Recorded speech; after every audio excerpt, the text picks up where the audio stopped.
Good morning, members, and welcome to this meeting of the Education, Skills and Community Wellbeing, which is being live streamed and recorded. The recording will be made available on the Council website for public listening. Members may notice when calling members to speak, I'll refer to them formally and using the title, example, Councillor Jones, so that it's clear who are councillors and who, by process of elimination, are officers. Remote participants, please follow the good practice guidance, which includes muting microphones and switching off your video when you're not addressing the meeting. Writing speak in the Teams chat function when you want to contribute, and if you're in the hall, you can do this on your iPhone or your iPad. Please don't repeat contributions already made by other members. No material should be posted in the chat function if it's intended as part of the discussion. The usual standing orders apply, including that any votes will be undertaken by roll call. If any member has to leave the meeting, please either leave the Teams meeting for that period of time or write leave in the Teams chat function and then write join when you rejoin the meeting. That's so we can keep track of whether the meeting is quorate. All members should speak clearly, taking their time, speaking directly into the microphone when making contributions, and when referring to reports, please provide reference to the relevant page and paragraph to allow everyone to follow. Please focus contributions on areas where clarification is required or to propose an alternative to a recommendation. Similar to the process now followed at full council, when considering motions or amendments which are substantive in nature, I will call a recess where necessary so that I may seek governance advice on competency. This is good practice in governance terms and will also provide for governance to be able to collate and circulate the terms of said motion or amendment to members in order that they can have the opportunity to properly review. So I hope this process makes matters more effective, and I seek members supporting and implementing this. Members okay with that process? Lots of nods. So, sediment and apologies. Tracy, can you provide the sediment indicating who is participating remotely? And any apologies, please. Morning, everyone. We've got 21 members present in total, 12 members present here in person at Council HQ, being the Chair, the Vice Chair, Councillor Dempster, Councillor Maureen Johnston, Councillor Lowe, Councillor Stevenson, Councillor Stitt, Councillor Walters, Councillor Young, John McGill, our two Youth Council reps, Louise Church and Xenia Aiden. And we've got 9 members present on Microsoft Teams, being Councillor Brodie, Councillor Davies, Councillor Ingalls, Councillor McCammon, Councillor Marsh, Councillor Wilson. We've also got Julie Irvin, Greg Black, Robert McQuiston, all present on Microsoft Teams. Not present at the start of the meeting is Councillor Dougie Campbell, Councillor Karen Crothers, Councillor Dashper, Councillor McGregor, Councillor McGregor's in, Stuart Clement, our teacher rep, and one of our church reps, Martina Barr. And I've got no formal apologies. Thank you, Chair. Thank you, Tracy. Do members have any declaration of interest or statement of connection? Councillor Brodie. Yeah, item 5, the Coastal Benefit Fund. To get an interest, a member of Annan the History Town Group and Annan Harbour Action Group, so I'll not take part in that discussion. Thank you for that, Councillor Brodie. Okay, so we'll move to the minute of the previous meeting. This minute is for approval. Do members approve? Okay, thank you. So move to agenda item 4. That's a review of Dumfries and Galloway Council community participation and engagement and participation request strategy. Kirsty Peden is in the room. Hi, Kirsty. So she's here to assist members if you have any questions. So first of all, Kirsty, do you have anything to add to the report? Yeah, good morning, members. Nothing to add to the report, thanks. Thank you. So I'll open the floor up to members. Do we have any comments, questions?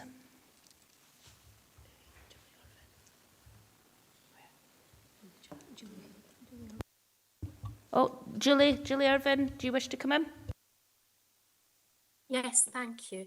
It was a question about page 23, 4.8, where it talks about an increased focus on developing digital engagement and the use of AI. So it was really just what guardrails are in place for the development of the AI, and how are we ensuring bias within the AI system is being effectively tackled and monitored, and the environmental impact of using AI, because I understand there is a cost to that. And there is a second question, but I'll come in later with that. Thanks. Thank you. With regards to AI, the feedback from the engagement that we've done to develop the refresh strategy identified that digital was an area that we needed to improve upon and that we needed to just be more current with in terms of what's happening in that field. And AI, as you've rightly highlighted, is a key part of that. We are working with national organisations around ensuring that our ethical approach to the use of AI and some standards around that are applied. And that is something that we are taking advice on from organisations like the Scottish Community Development Centre, who are responsible for national standards for community engagement, and other bodies. So we're very mindful of the need for an ethical approach to the use of AI, and also for ensuring that we've got guidelines and standards around how it's applied. It is mainly in the analysis of feedback, so it's not about using AI as a tool to gather insight or engagement. It is about improving our processes when it comes to the analysis of significant volumes of information. Thank you, Kirsty. Are you happy with that response, Julie? Yes, thank you. And you want to come in with your other question? Yes, if that's all right. No, that's happy for that.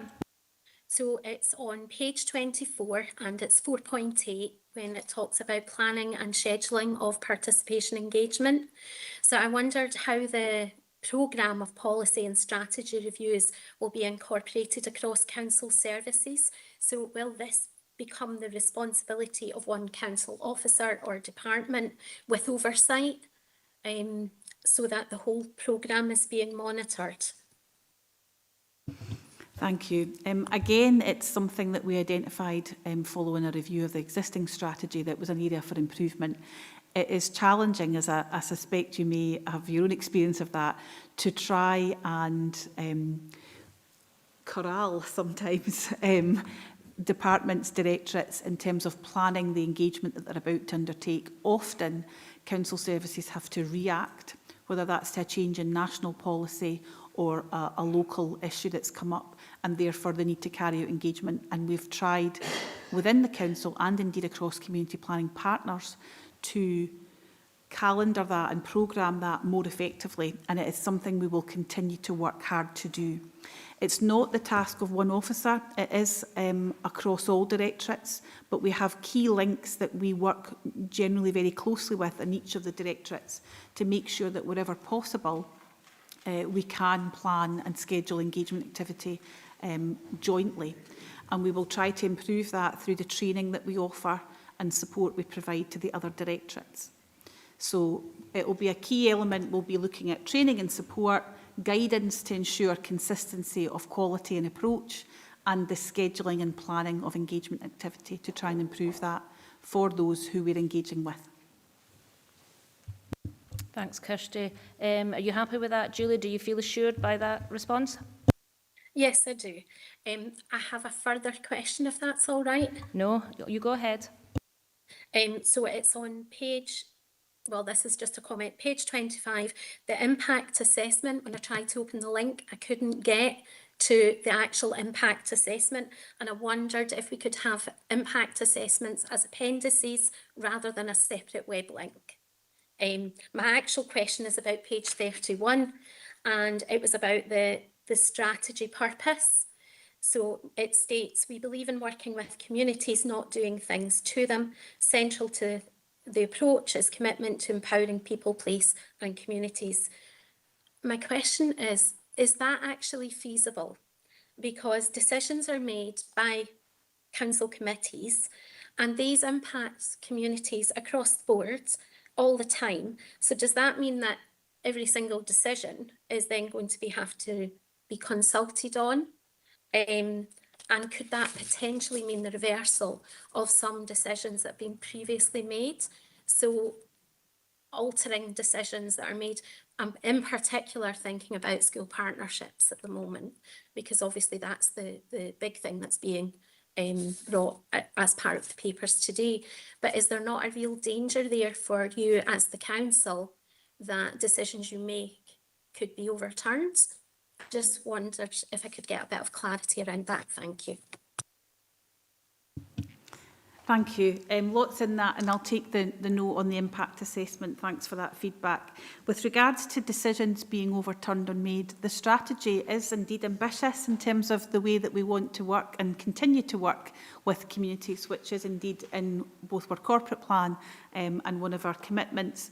However, I don't think there's any risk of any decisions being overturned, as the strategy outlines the range of ways in which we can encourage community participation in the decisions that affect them. So as you'll see within the strategy, that can range from informing, which would be just about sharing information and communicating. It can be around engagement, where there is that more formal process, perhaps with, to refer to your example, a parent council, or indeed the full-blown co-production, where we would be sitting down together to decide how best we resolve an issue or a challenge. And we apply each of those processes differently depending on the situation we're dealing with. And part of my role in the team that I lead's role is to support officers across the council to determine which of those approaches is best applied.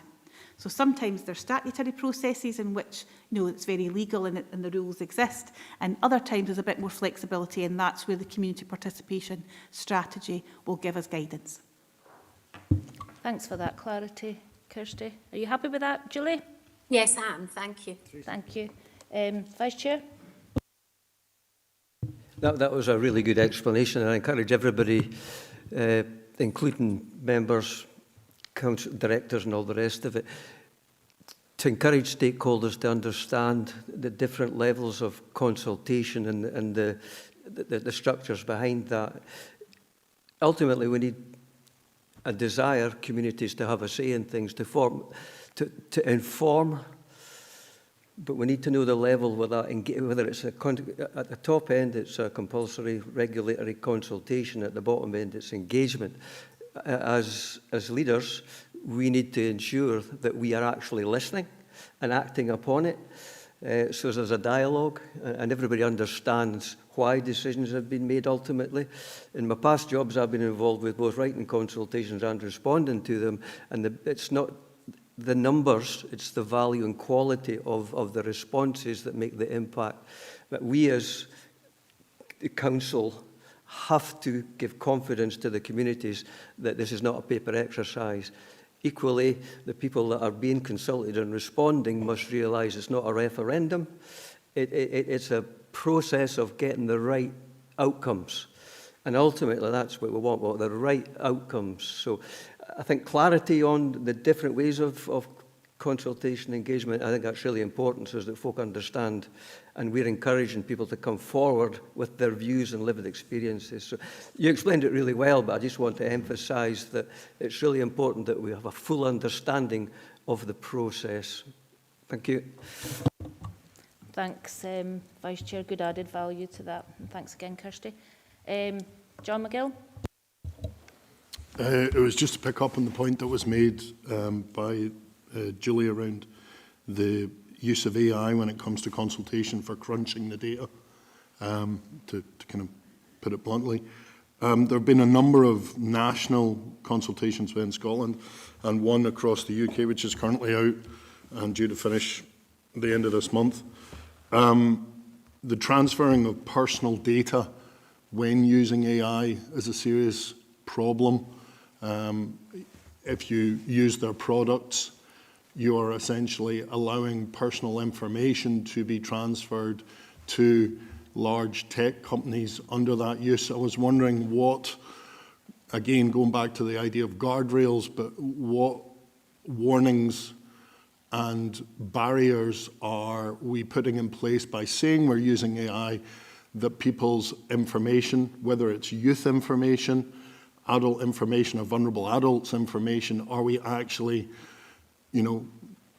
giving over because it's ease of crunching data? I'm just wondering, is that going to be something that's highlighted? If you take part in this, AI is going to be used to crunch your data, and therefore you're also going to have to give it up to the likes of Google, OpenAI, and so on. Thank you. Thank you. This is obviously a developing area, and currently we're, for reassurance to members of the committee, we are not using AI to crunch personal data. So that hopefully gives you reassurance on that note just now. But I absolutely understand the concerns and nervousness around when that develops further. And as I say, what we will do is be sure to take advice, both from national practice, but also our internal, our own data protection team colleagues keep us right. I certainly don't see a role for it in crunching personal data or for us sharing personal data with any external tool to within the council systems. I do see it being able to make it more efficient to record or summarise what we typically use just now, which is more like feedback to questions that we've asked, where it's opinions as opposed to personal information. So that I would say we have had some experience of just now, and it's definitely an efficient tool to use. But before we went into any further steps, if you like, of using AI, we will be absolutely taking national guidance as well as our own council's guidance. Thank Kirsty. Are you happy with that, John? Yeah, yeah, go ahead. Within the report, analysis and findings 4.7.8, it talks about the training and awareness that's taken place of when it comes to consultations across the council departments. Does that include the education department as well, and education staff, given there's been a number of quite high profile errors when it comes to alerting members of the public and communities around potential consultations or their lack of and such like? Absolutely. One of the successes that we've had with this current strategy action plan has been the volume of staff trained. And over the last 10 years, I can say that we've had a number of staff from across directorates, across the entire council, and indeed community planning partners. And latterly, just in September last year, we ran a 2-day course, and there was colleagues from the school service and wider education on board. So yes, always our training would be across the directorate and across the council. Thanks, Kirsty. Okay, John, thank you. Any other members? Thanks, Chair. Just on page 23, the 11 and 12 about a participation request strategy. I just wondered, do we have a figure for how many participation requests we took? And also if we had any idea why participation requests are, being taken up at such a low level. My experience from my ward is that some people who took up a participation request were not particularly happy with it as such, as you know, you may know. And I'd just be interested to know whether we had an idea of why participation requests are, not being taken up at a higher level. Thank you. So participation requests just is an arm of the Community Empowerment Act, where obviously community organisations can come forward to look at an improvement process within any public body. And within the council, we've had 2, and both, I think, from your own ward, councillor. I think personally, we have always taken the view within the team that if we've got to the point of a participation request, the rest of the strategy that's in front of you has effectively failed, in that the other avenues that we've discussed have not been taken up and have not been successful. And so I think that's why we have had such a low number of PRs, because we have a very successful history, I think, of being able to engage and involve communities in ways that they choose and to work alongside them on that. I think nationally there's a really low uptake. I think 34 PR requests since the introduction of the Community Empowerment Act, so 10 years. So we are probably fairly average, I would think, in terms of other local authority areas. But I do see it that there are many other tools we have for communities to work alongside us, and we would always try and do that in an informal way rather than through the kind of more formal legal route, which is a PR request. You happy with that, Councillor Walters? Thanks, Kirsty. Louise? Thank you very much. Good morning, everyone. So it was just a quick question on, sorry, I've lost my page, I'm just getting there, about the strategy. It says in it about making sure that it's visible and accessible to everyone. Can we ensure, because communities we mainly refer to adults, but we also have young people who may be slightly older that are part of these communities, can we ensure that these are also visible and accessible to all these young people that may need to access them? As again, they mainly refer to adults, but it could be that one person that's sitting there that might not be able to access this, so can we ensure that this is being made possible? Of course, we want it to be as accessible to all, and I take your point, absolutely, we'll make sure. The youth participation and engagement strategy sits alongside it really nicely, and we share information and language and training, but I will make sure that the strategy, if it's adopted, is of course accessible in terms of the easy read version, for example, and that's promoted to all parts of our community. Thanks, Kirsty. Okay with that, Louise? Councillor Young. Thank you, Chair. Thank you for the paper.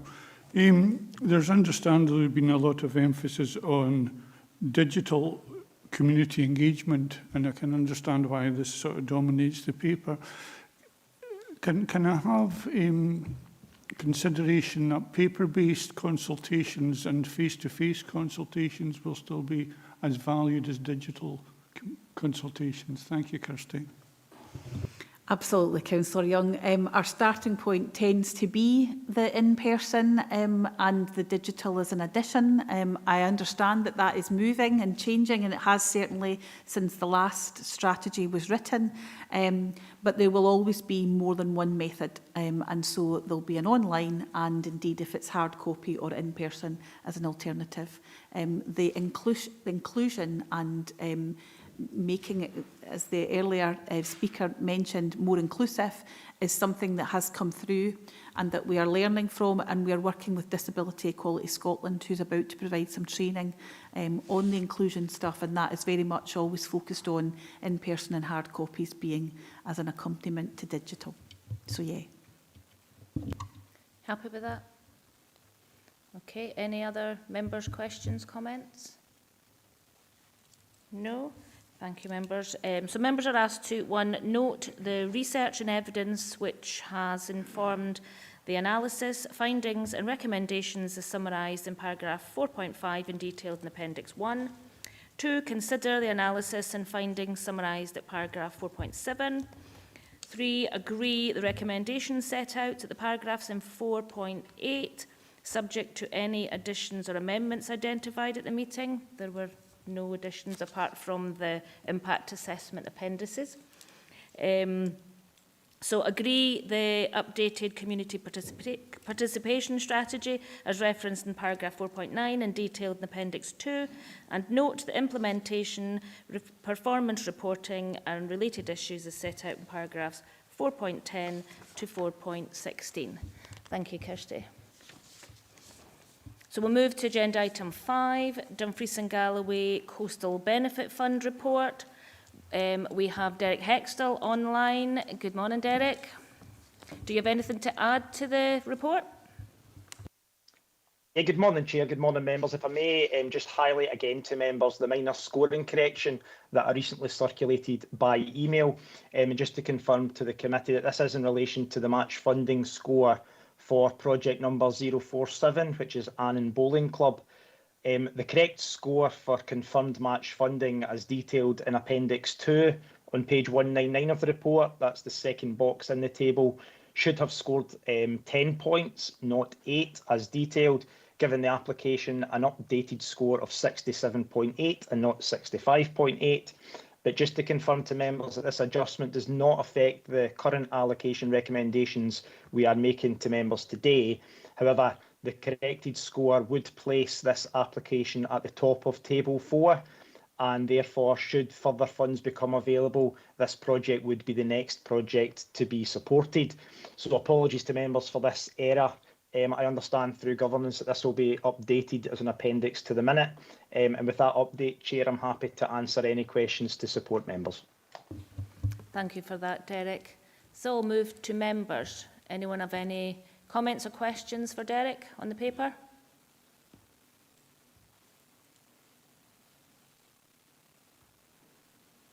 Well, that's been an easy shift for you, Derek. No one highlighting any questions. Everyone happy with the paper? So we'll just move to recommendations. So members were asked to, 1, note that the total funding available from the Scottish Crown Estate to Dumfries and Galloway for 2026-27 is 893,440 10 pence. 2, note the guidance and criteria for the fund as detailed in Appendix 1. 3, agree the projects to be supported as detailed in paragraphs 4.10, Table 1, 2, 3 and Appendix 2. And agree delegation to the Head of Thriving Communities to agree minor changes during project delivery and to distribute any funds not accepted or returned by applicants in line with the procedure outlined in paragraphs 4.14 to 4.15. So thank you, Derek. Move to agenda item 6, temporary closed schools update. We've got Louise Ray's here to assist if members have any questions. Louise, do you have anything to add? Thank you, Chair. Nothing further to add, but I'm happy to take any questions. Thank you, Louise. So I'll open it up to members. Councillor Stitt. Thanks, Chair. I'll make reference to 2.4, which had been temporarily closed. I was at a community council meeting at Kirkbean last night. They have set up a working group looking at the possibility of maybe taking over. Have you got a time span when you decide this is surplus to requirement, or is it just a continual year on, year out? Thank you for your question. At this moment in time, it's not a kicking it into the long grass. It's as resource allows us to get to those temporarily closed schools alongside, for example, Palnaki, which we'll see a paper for later on in this committee. That wasn't a school that temporarily closed as such. We went straight to statutory consultation. That probably jumped the queue a little bit, for want of a better term. So we are aware of these skills, and we are absolutely aligning resource as and when it becomes available to move on to them. You'll note from 2.1 that we are in the process of the preliminary requirement stage for a primary school, and it is as simple as that has been temporarily closed the longest, so we are working our way through them.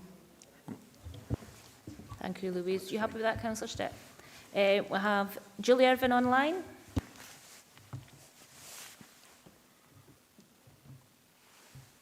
Thank you. I think Louise has perhaps answered this question for me. It was on page 280.63, and it talks about when a school is under temporary closure, it is unlikely to be greater than 3 years. But I think Louise's point there was that it's as officers become available to deal with the statutory closure, and I think that's why some of these schools are heading towards that, more than 3 years of being closed. But I just want to have confirmation of that. Thanks. Yeah, you're absolutely right, Julie. The Act talks, or the statutory guidance talks about it, they shouldn't ordinarily be temporarily closed for longer than 3 years where a school is not very remote rural. However, exactly as you say, as resources available, we will absolutely get to them. Thank you. Thanks, Louise. You happy with that, Julie? Yes, thanks. Councillor Stevenson. Yeah, thank you, Chair. Just to ask, how well do we advertise to parents that they can still apply to enrol at a temporary closed school, just so we know that there are no other children that want to attend that school while it's temporarily closed. Thank you. Thank you, Chair. So we have to at least annually approach families to assess who is interested in either enrolling or transferring. So enrolling would apply to a new primary one for the following August, and transferring would apply to a P2 through to P7 for the following August. We do this in line with our enrolment process for primary one, to make sure that if a school was to reopen, we can ensure that the resources are available. What we do is we directly target all families in that catchment area. We also target the community councils, the relevant ward members and ward officers are also contacted. We directly send out the relevant forms, so there's no ambiguity over that, and we also contact or make the schools aware that there is a slightly different process for them to follow, because if a child was to enrol, they need entered into the correct CMIS data, etc. But our schools are becoming very au fait with this process. But yes, certainly we've adjusted it over the years with regard to feedback from parents and communities to ensure that we're getting the right information out to the right people. You happy with that, Councillor Stevenson? Yeah. Anyone else? Any questions? Comments? Oh, John? It's probably more a comment than a question, given that the schools that are being discussed are closed already. But I think out of loyalty to where I used to live up at A, I would just like to say or ask, we've had at a previous meeting the feedback back on rural depopulation. Councillor Jameson mentioned it in terms of employment being one of the major things that we need to look at, and I completely agree with that. One of the others was, however, education and the requirement in a rural region for education. Now, we've got a list here of half a dozen schools that are temporarily closed. There are consultations on nurseries going on at the moment, or will be going on, almost guaranteed next year. Within the council's plans and more locally within the education, we're planning or increasing the bracket for which we can look at schools from 10 to 15 or 20 or 25 based on the savings that we were talking about.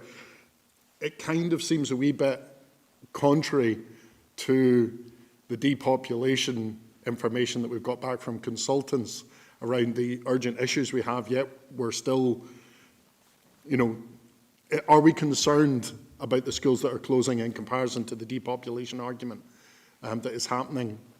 And should we be doing more to try and not just shut schools, but try to shore them up or add value to those areas in order that they don't shut? And I understand the budgetary requirements as to why it's happening. No, I think what you've done there, John, is highlight how complex the whole issue is. But yeah, no, but thank you for your comments. Any other questions, comments from members? Okay, we'll move to recommendations.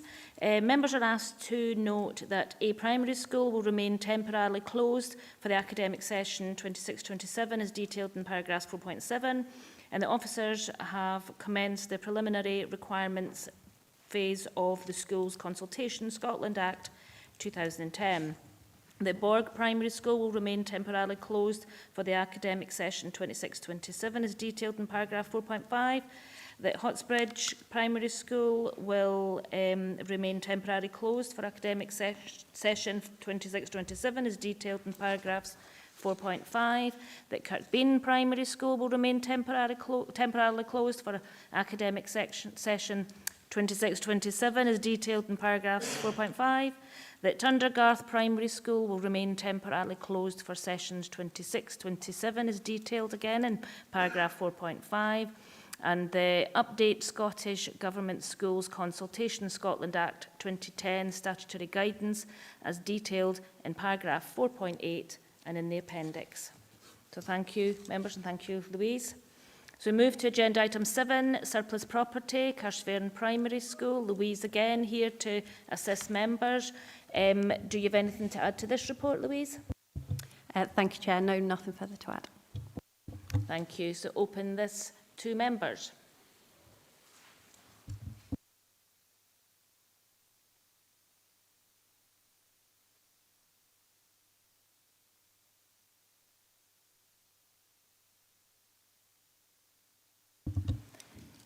No, nothing online, nothing in the room. Okay, members, I'll move to recommendations. Members are asked to note that the Education, Skills and Community Wellbeing Directorate no longer has the requirement for Carshfairn Primary School.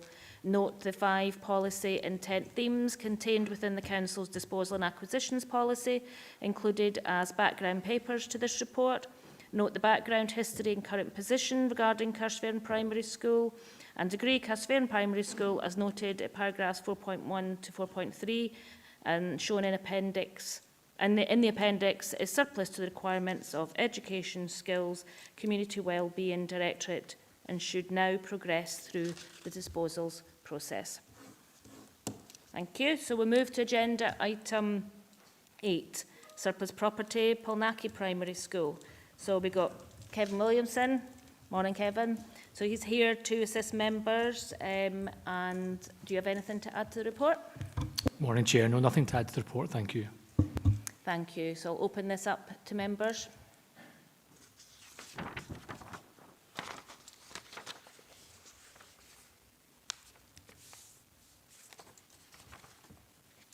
No, got nothing online. A minute for anyone to think about it. Nothing in the room. Okay, move to recommendations. 1, note that Education, Skills and Community Wellbeing Directorate no longer has the requirement for Polnackie Primary School.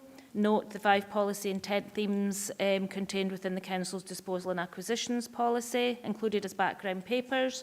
Note the background, history and current position regarding Polnackie Primary School, and agree Polnackie Primary School, as noted at paragraphs 4.1 to 4.3 and shown in the appendix, is surplus to the requirements of the Education, Skills and Community Wellbeing Directorate and should now progress through the disposal process. So, thank you all for that. Agenda item 9, surplus land at Kirkgate, Dunsker. So, do we have Colin on line? Yep, Colin Freeman and Mo. Is Mo here? No, just Colin. Okay, to help members. Colin, do you have anything to add to the report? Good morning, Chair. Good morning, members. Nothing further to add and happy to take any questions. Thank you, Colin. So I'll open it to members. Councillor Dempster. Thanks, Convener. And it's probably no for today, so, but I'll ask the question anyway.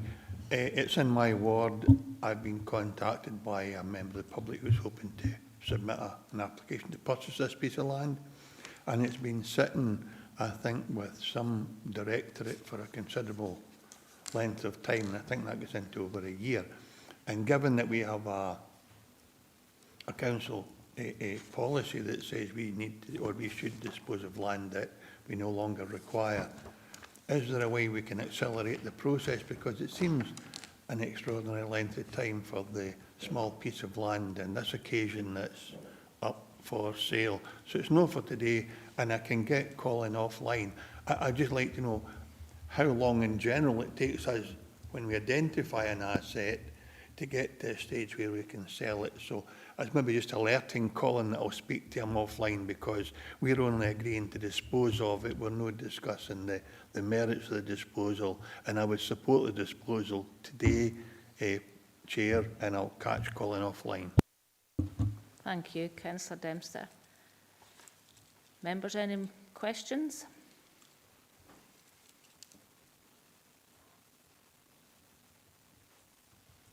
Okay, so we'll move to recommendations. Members are asked to note the Education, Skills and Community Wellbeing Directorate, who are responsible for this asset, no longer has a requirement for it. 2, note the 5 policy intent themes contained within the Council's disposal and acquisitions policy, included at background papers to the report. Note the background, history and current position regarding the land detailed at paragraph 4.1, and agree that the land at Kirkgate, Dunsker, as noted at paragraph 4.1 and shown in the appendix is surplus to the requirements of the Education, Skills and Community Wellbeing Directorate and should now progress through the disposal process as timely as possible. I think that probably answers your question there, Councillor Devster. Indeed, Chair. Thank you. So thank you for that, Colin. So we move to agenda item 10. So the review of primary school management arrangements, and we have Kenny Pullen here to assist any members. We've got Jonathan there also. So Kenny, do you have anything to add to the report? Nothing to add, Chair. Just happy to take questions. Thank you. Open to members. Councillor Stitt. Thank you, Chair. In my 19 years as a councillor, I've never obtained as much paperwork on this item. I'm just speaking on behalf of Nyabi Trequeer. I would say we don't agree this paper and we come back with other options because I think there's no proper consultation with head teachers, parents or community councils. And also I was approached by a teacher, a parent at Nyabi. Their kids at nursery at present go to Cargan Bridge. So is it not a better option to pair Nyabi kids and with Cargan Bridge instead of picking Trequeer as their main shared head teacher? As I say, a lot of parents have been up in arms. They just don't see the benefits for it. And they say at the end of the day, the kids come first and they don't think this has got to be a suitable thing. I'm just speaking for my, I don't know of other areas affected with this, but I think we should halt this paper and come back with other options and go out and talk to the parents and the community councils and parents of the kids, because I think there had been a meeting scheduled at one of the schools, but it got cancelled and was got to get rearranged after the day. So I think that was hopefully this has got to get passed and you can back out and tell them this is what's happening. So I think we should pull this paper a day and come back with other options for every school that's involved in this paper. Thanks, Chair. Thank you, Chair. Thanks, Councillor. So there's obviously a number of points in there. I'll try and address them in turn. So in terms of consultation, so there is no statutory consultation process for management arrangements in primary schools. However, just to give a little bit of a timeline for members, just so they're aware of what's happened previously. So as part of the service plan, we in the resources team looked at what alternative arrangements we could make for management in primary schools. And so having done a bit of benchmarking across other local authorities, other rural local authorities that have similar demographics in terms of schools that we do, we came up with a set of solutions that we felt were the right way forward. So what I did was I spoke to every single potentially affected head teacher back in, I think it was late January, February time, just to chat about what this might look like moving forward, just to get their thoughts and opinions on that. What I then did was I went to every single parent council chair and arranged either a phone call or a Teams meeting with them, so to raise this idea that we were looking to change the management arrangements and to start to get their opinions and thoughts on how that might move forward. As well as that, we got meetings in the diary for me and John and others to attend parent council meetings in person, so that we could start to speak to the wider parent body around what this may mean for schools moving forward. Obviously, it came to our attention that there was potentially some political interest in this, and that there was maybe some clarifications required. So what I did at that point was, when I heard that a paper was being asked to be brought to committee here today, rather than prejudge what members may decide, I spoke to parent councils again and said, terribly sorry, however, it would be remiss of me to continue with a meeting thinking that this committee would make a certain decision or not. So that was the reason for the cancellation. So that was communicated to each of the parent council chairs as well, in terms of that's why we're interrupting this process. In terms of pairings, in terms of why certain pairings, I mean, obviously the number of permutations of pairings is gigantic. You know, we could pair any school with any other school. We could take into account size, we could take into account distance, we could take into account cluster, we could, you know, and so when we do that as officers, what we do is we try and create a sort of a kind of pluses and minuses, if you like, because every change is going to involve some form of change involves change, doesn't it? And involves a bit of making sure that we're doing the right thing. There will be some positives, there'll be some negatives. And so what we do is we try and look at what the positives and negatives are and balance those all out. So again, you've suggested one pairing there, which would result in potentially, if you're saying, if I catch it right, Councillor, it was New Abbey and Carrigan Bridge. What that would have done, for example, is create a cross-cluster arrangement. Now, we met with our head teachers over the last year or two. We do have some cross-cluster pairings at the moment, and the head teachers were very, very clear with us as officers when we were asking them about how that works for them. They were very clear that cross-cluster is a massive duplication in terms of work and effort, and instead of working on one cluster improvement plan, they're working across a number of cluster improvement plans. There's a lot of doubling up of work, and head teachers were very clear with us that that workload was very unsustainable. Obviously, we have cross-cluster arrangements at the moment. We can't change everything at one time. We have to do these things slowly and gently. So that was one of the reasons, for example, why the cross-cluster arrangement was ruled out. I think I've got all your points there. I don't know, Chair, if I've missed anything. Is that everything, Councillor Stitt? Did Kenny manage to do everything? You got I think he did, but I'm still not happy about the whole setup. And if we're not coming, I'm going to put forward the motion that we don't agree with this paper and come back with better options for this. I'll hear everyone's questions first, and then I'll come back to you. But I think Kenny's answered all your questions. You've every right to still have your... But I'll come back to you if that's all right once everyone's had their wee chance. So, Councillor McCalman. Yes, thank you very much, Chair, and good morning, everyone. I agree with everything that Councillor said, and thankfully that means that I've got 2 less questions to ask, but I've got a few, so please bear with me. And over the past few weeks, like I'm sure most councillors and members of this committee have done, I've met and spoken with multiple concerned parents affected by the change that's being proposed. So due to that, I've decided how to alter the way I usually ask my questions in this committee, specifically for this item, because I'm acutely aware that there are parents and other interested parties watching today.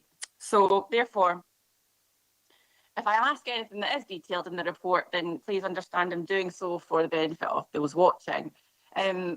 So as I mentioned, I've got a few questions so I'll be concise, straight to the point, and that hopefully will assist officers to do the same with their responses. Then we can go from there. So first question, third question, because Councillor Stitt asked the first 2. What is the ultimate aim of this change? So I'm not going to wait for the answer, if that's okay. If it's easier for you guys, I'll ask all the questions. Like I said, they're very short, and then you can come back to me with the responses if that's okay. Is that okay, Chair? No, that's fine. You just go ahead and ask your question. Unless there's about 30, and then maybe we're best getting them one at a time. No. Not 30, no, I promise. Right, okay, so yeah, my first question was, what is the ultimate aim of this change? And I'll leave it there. Like I say, they're going to be concise and straight to the point. Was there an impact assessment carried out, and what are the pros and cons that were established? Will the head teacher's time at the current school remain unchanged? Will funding allocations to the schools change? Will this change risk smaller schools closing in the future? And will there be consideration of catchment areas to ensure the smaller schools remain viable in long term to stop depopulation, like we bang on about all the time? I'll stop there, Chair, because I think it's fair that the officers can come in now. Thanks. Thank you, Councillor McCalman. Did you get all those, Kenny? I think so. I'll try my best, Chair. Thank you, Councillor, for those. So the ultimate aim is, as was in our service plan, is to create a sustainable model for management across Dumfries and Galloway primary schools, all schools. Equity is another huge concern. So when I look across all our schools and all our sizes of schools and demographics and management arrangements, what I'm seeing is there are certain schools where maybe they've lost a partner and say one school has very few pupils in it. That school may have one head teacher completely dedicated to that school and off timetable, as well as a principal teacher. Now, there are some schools in our region that are 5 times as big as that and have exactly the same management allocation. So there's a question around there around equity, around how the head teacher can do one job in one school with, say, 1 or 2 classes versus a head teacher doing that with 7 or 8 classes. There's other fringe benefits there around leadership pipelines as well, with a bigger management structure. Now we see this in our primary schools because they are generally quite small. They're small for D&G, they're also small versus the national picture as well. We do not have big management structures in our primary schools, and that pipeline flow towards head teacher is another area that we need to make sure is really, really healthy. If we have principal teachers and deputy head teachers who spend 4 days out of 5 teaching, then they are not leading, they are not supporting the head teacher, they are not delivering on the school improvement plan, they're not gaining the skills and experiences necessary to become a successful head teacher in the future. So we need to ensure that we have that pipeline, and we can do that by some form of economy of scale and creating a larger management structure. But of course, we have a finite budget and we can't do that in terms of just adding more managers in and spending more money, because we simply don't have that option. In terms of a formal impact assessment, no, one was not carried out. We do that for things like budget proposals. Obviously, we have to do that in terms of carrying out formal impact assessments, and we're supported by colleagues and other directorates for that. It's a part of a process that we will go through to discuss pros and cons, but if an impact assessment were to be carried out for every single change we make across our 89 primary schools, 16 secondary schools and 45 ELC settings, we would be at risk of not getting anything done. Now, obviously, bigger changes and bigger risks would require those impact assessments, but it was felt that they were not required in this case. We have schools that have shared head teachers at the moment that run perfectly successfully, so the impact here, or the risk here, was certainly deemed to be relatively low.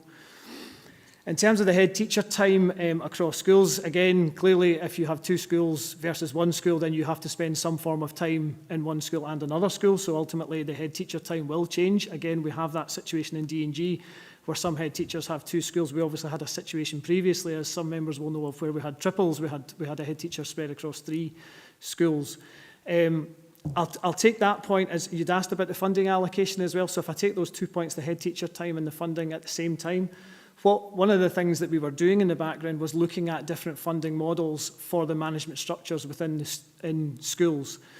And so what we looked at was, say, in one of the situations here where we had a relatively larger school and a smaller school, was to look at that management structure and say, well, can we get a deputy head teacher who's not teaching 4 days a week? We've got a deputy head teacher who's teaching 0 or 1 days per week who can assist the head teacher.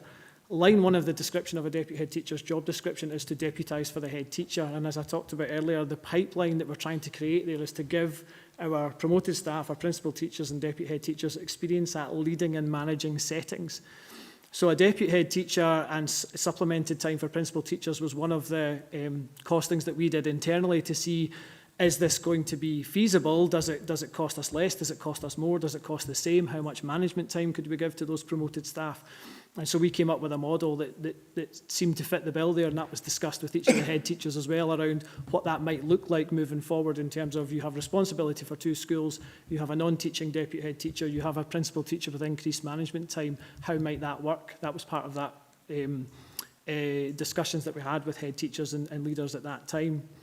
I think there was a bit on, does it risk the smaller schools' closure? I don't have any evidence to suspect that that might be the case. Obviously, if schools are working together in partnerships, they can share resources, they have economies of scale, they have access to more staff, to more ideas, they have access to other resources, and so that would be, I would believe, a supportive measure for our smaller schools to be paired with somewhere which may well be seen as slightly more sustainable.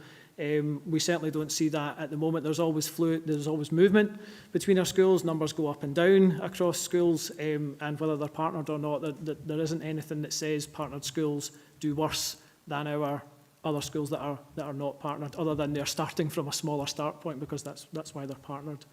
I think I'm hoping I caught everything there, Councillor, but through yourself, Chair. Thanks, Kenny. Has everything been covered there, Jackie? Do you have something else to bring in? No, I've just got one more, if that's okay. So for me, Chair, it seems speculation's played a big part here. Now, I completely understand, Kenny, the response that you've given in terms of, if we consult on everything, nothing will get done. I appreciate that. That's not what my comment is saying at the minute.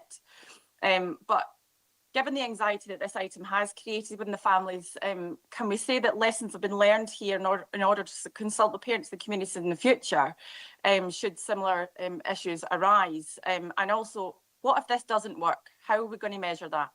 And that's me, Chair. I'm finished. Thanks, Councillor McCammon. I think it's as well, there's not a consultation process with this, but there is an engagement. So I think you're asking that if we make sure when we have something that could raise concerns with families, that we maybe sort of implement some engagement or better engagement, and that's all. Yep, thank you, Chair. You've phrased that beautifully. So engagement is absolutely part of the process. I've already explained why it was paused briefly, just because of the very specifics around the nature of this item. But yes, absolutely, we want to engage with our communities at every step, our staff, the young people and the parents. So yes, absolutely, we will evolve and get better, as we always do with all of these things. I think there was a final question as well, Chair. Sorry, I've lost. Was there a final question, Councillor McCallan? Here, it was just, and again, it's kind of like looking forward. We can't answer what's going to happen, but it was, what if it doesn't work? How are we going to measure that? Thank you, Councillor. Yeah, so I mean, like any change that we make in like all situations in our schools all the time, we have a number of ways in which we support our schools and quality assure our schools. Obviously, Jim's team takes that as their core business in terms of that QIO team who are supporting schools. We are always in contact with head teachers. I speak to head teachers every single day I come to work. I speak to head teachers around their concerns, and there's the quality and curriculum team do the same in terms of outputs or outcomes for young people. So like everything we do, if there's something that we see on the horizon that is going to impact on children negatively, it's incumbent on us to make sure that we change that and arrest that and mitigate it. So absolutely, if there's any changes that are detrimental, then they are unpicked. We're not set in stone.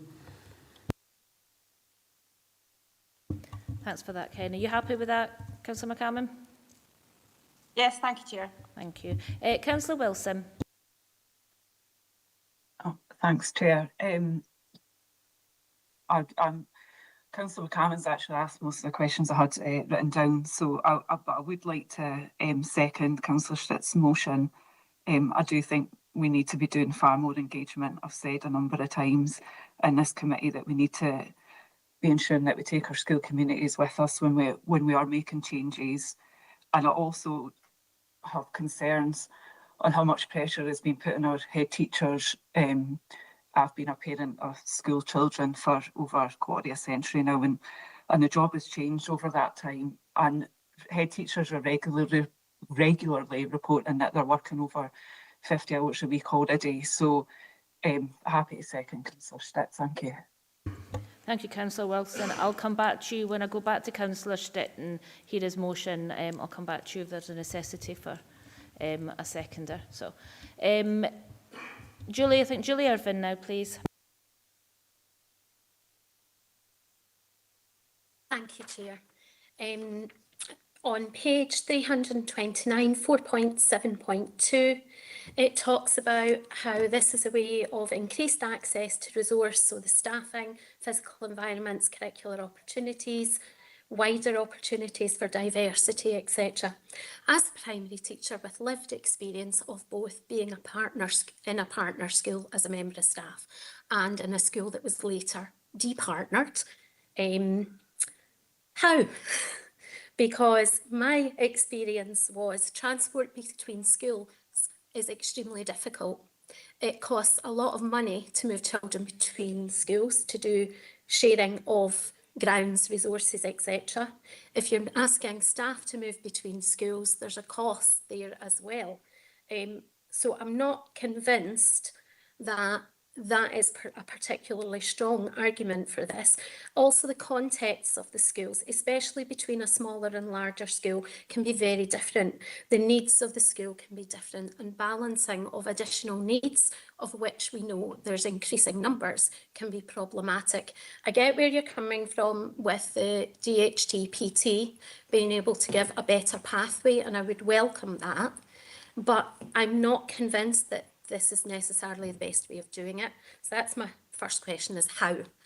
Second question is, How easy has the recruitment and retention of head teachers been with partnerships arrangements anyway, with the turnover? Because my lived experience has been head teachers come to a partnership school, they stay 4 or 5 years, they move on. So we don't have the stability we had in previous years. And do you sincerely believe that this is going to help? On page 333, you talk about the risks, and one of the implications and risks you talk about is the impact on changes to the workforce. The educational risks on page 333 as well. Again, it's recruitment. So I just wonder, kind of, do you genuinely believe this is going to work? Because I'm not sure partnership working works anyway, as a teacher who has worked in both types of schools. Thank you. Thank you, Julie. Was the first one, I couldn't hear a question in the first one, apart from at the end you said how. There was lots of very the first good content, sorry. Sort of comments on your lived experience, which is much appreciated, but is it just how, I don't understand the question for the first one. So the question was, how do we have this increased access to resource, particularly physical environments, staffing, curricular opportunities, wider opportunities for diversity? How do we gain that through being a partnership? Thanks, Julie. That was the first. Thank you, Kenny. Thanks, Chair. Thanks, Julie. So the first one is, and this comes back to this being a service plan action and not a budget saving. This is about realigning how we spend. So we have a certain amount that we spend on leadership in schools, and again, one of the things I'm looking at is how much of that leadership spend is actually being a teacher in front of a class. Now, obviously, we pay people to be leaders and strategic leaders. They should be leading and they should be working on that school improvement plan. So, for example, you're asking about transport costs, how are they met? Well, that's part of that realignment. If we are able to create a management structure that is cheaper and we realise a quote-unquote saving there, the intention with that is to realign that to other spends, so resources for those schools, for example. So an increase in DSM across schools, for example, might be one way to do that. So it's offset by the saving in the management structure so that we're spending less on managers and more on kids directly. I understand your points around transporting staff back and forward. Again, that's something that we would monitor, and obviously we have a whole team of people who do that to make sure that that spend is correct and it's within budget. You're asking as well, Julie, about ASN. I absolutely understand where that's coming from. And of course, by increasing the staff pool that we have available, by partnering schools together rather than working with 1 or 2 teachers, being able to work with 10 or 12 teachers, that shared working, that shared expertise to meet the needs of different kids is something that we know that teachers are very, very good at in terms of learning from each other. So creating that pool and that chance for people to work together is really, really important.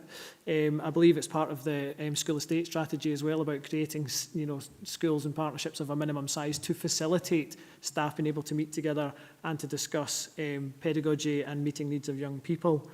With regards to recruitment and retention, I don't have the statistics on that. You obviously kind of alluded to the fact that head teachers stayed longer in partnerships previously. I don't know if we have those statistics to back that up, but certainly we have head teachers who maybe go to a partnership and maybe that's their first head teacher role, and then 4, 5, 6, 7, 8 years later they go on to another role. Perhaps some of them don't, and some of them do. By creating these partnerships, what we can do is we can create, through the job sizing process, salaries which are bigger, for example, that may draw people towards that as a form of career progression in terms of more responsibility. We are currently undergoing a number of recruitments, as I'm sure everyone's well aware at the moment, and we have been very successful in recruiting to partnership head teacher positions recently, yesterday being one of them, and we've got a few more in the diary as well in terms of recruitment to these partnerships. So it gives us another avenue to be able to recruit leaders into these schools by making them desirable positions. Thanks, Kenny. Does that answer all your questions, Julie? Sort of. Thank you. Sort of's good, I suppose. Yes. Yeah. Thank you. Greg Black.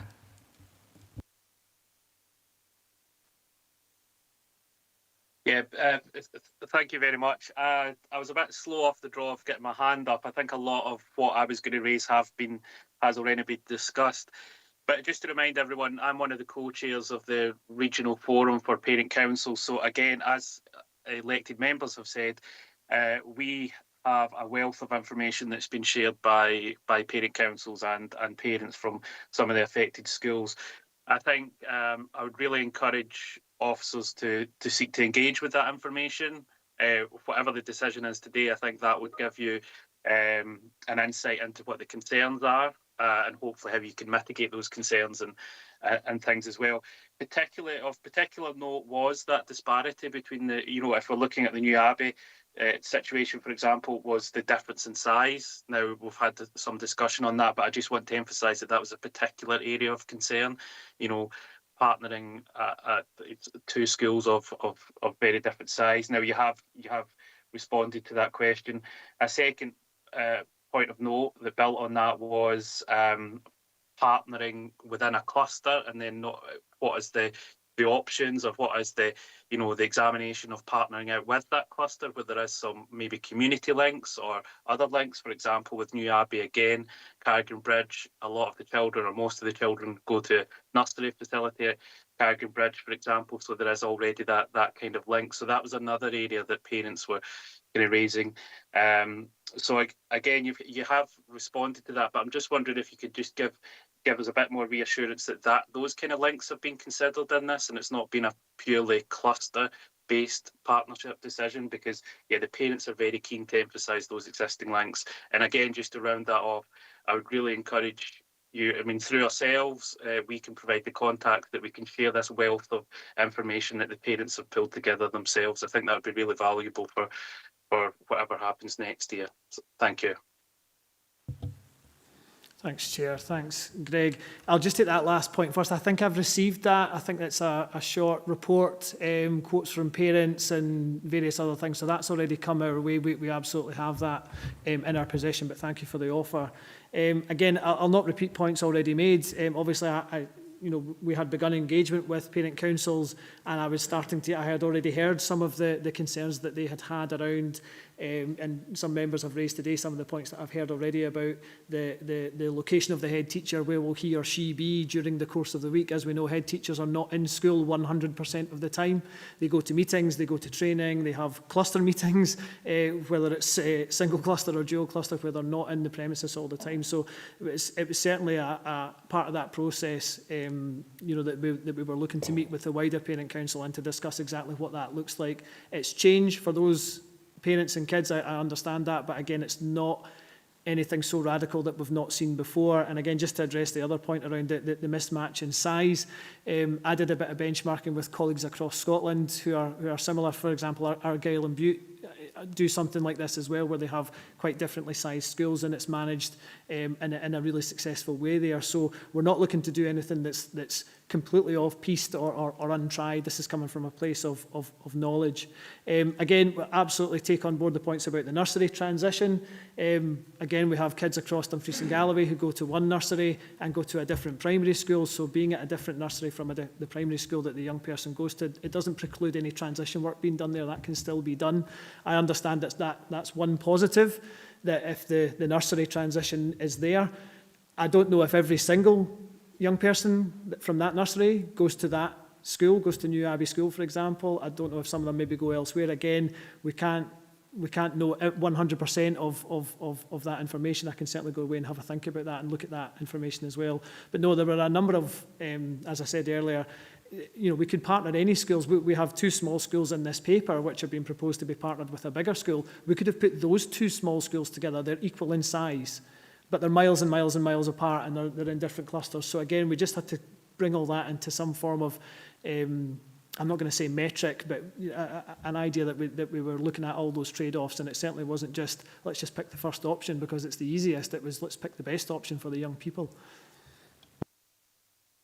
Thank you, Kenny. Are you okay with that, Greg? Yes, thank you. Thank you. Councillor Lowe. Thank you and good morning, Chair. Like Councillor Stitt, my inbox has been very full, and in fact, even during this meeting, emails are still arriving from parents I've met with both parent councils and I've spoken with many of the parents. It did seem that in the earlier engagement meetings in February and March, the parents did highlight the link with Cargan Bridge. And I'd have thought that where there was a possible option, the reasons were given was very much have been given in line in this meeting.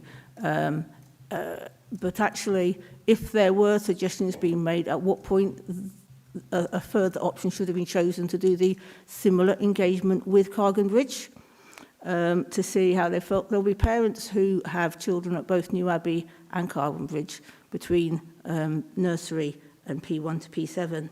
So I'm very much of the opinion that we need to delay this and actually look at it more fully with the possible looking at either partnership which is best to work.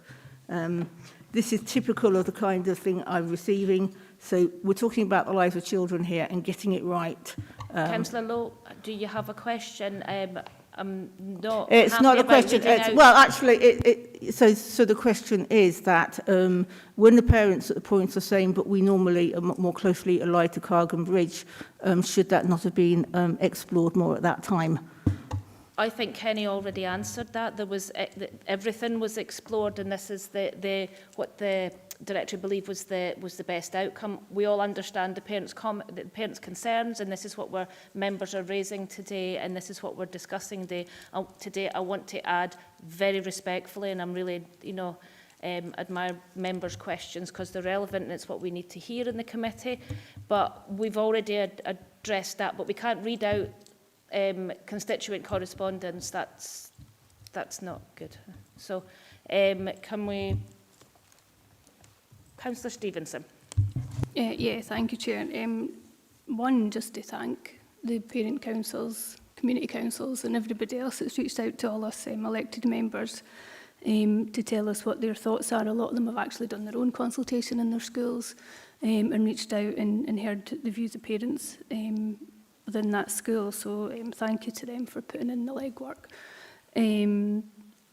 I've got a few questions here. One of them is that the recommendation at 2.1 is to note the work undertaken to assess temporary revised. So if it's temporary revised, are we going to relook this again at some point because it doesn't seem to be permanent? Now, having read what the parents have sent, some of them, their concern is they've already been through a lot of temporary measures and they want a bit more consistency from now on in. The other one was at 4.7.1 and we've discussed cluster working.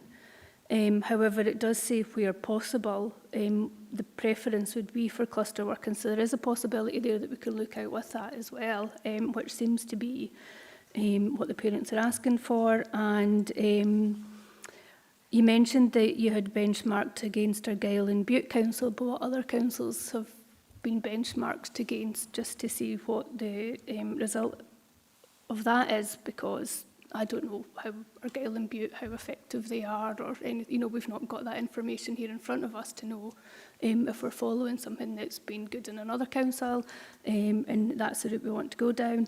But again, though, and it's been said many times on engagement, if this engagement had been done and the conversations had been had, and it's probably lessons learned that we really have to learn this time, that if we'd gone out and spoke to the parents beforehand, we might have an array of options here for us to decide, and a bit more of an informed decision from the papers, as opposed to the engagement having to come from the parent councils themselves. Thank you. Thank you, Councillor Stevenson. Over to you, Kenny. Thanks, Councillor. Thanks, Chair. So in terms of benchmarking, so we have a number of networks that we are involved in through ADES, which allows us to speak to colleagues from across Scotland. So other ones that were looked at from memory, Aberdeenshire and 2 out of the 3 Ayrshires, but I can't remember which ones it were.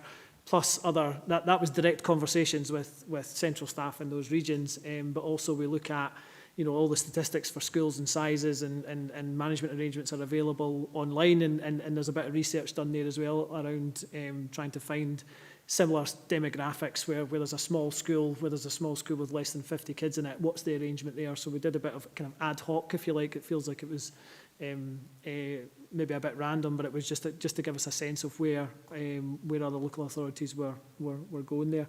I think, was that the only question, Councillor? Sorry, Chair. No, sorry. Recommendation 2.1, note the work undertaken to assess temporary. Is that temporary as in that's what's happened before, or is it temporary as in this will be temporary? Thank you. Yeah, thanks, Councillor Stevenson. I'll maybe pick that one up.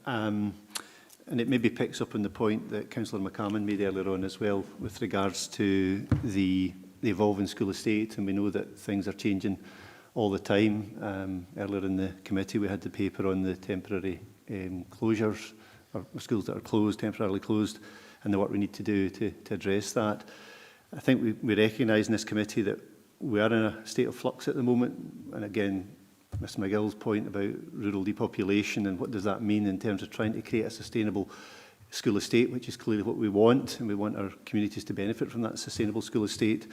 And I think the reason that the word temporary was used in one of the recommendations is simply in reference to 2.3 in the recommendation, that we would be looking to bring a further report back to this committee to provide an update on the temporary arrangements, because the committee could then also make that decision that actually it's not working, there's been a detriment to the children and young people, and clearly we don't expect that to be the case, but it could be the case, and we'd obviously want to have that back in front of members.